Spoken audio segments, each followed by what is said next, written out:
At the prep level, we're just chipping away at the playoff schedule as a handful of teams had to put the pads on tonight with their seasons on the line. Judson did some damage at Rutledge last night. Vets Memorial looking to follow suit with Laredo Martin coming to town. Patriots trailing 13-7 early. Joseph Richardson hits Balin Jackson.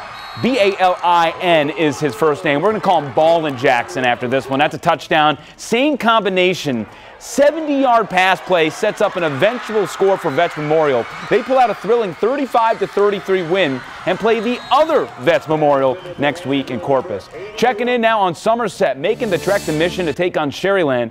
Bulldogs down 6-0 early, but Sonny Detmer knows he has a dude in Hunter Hernandez. What a run! Get off me! That's like 3 tacklers right there. Bring him down, no? Hernandez finds pay dirt from roughly 50 yards out, puts his team up 7-6. It was a hard-fought battle, but Somerset does lose 27-21.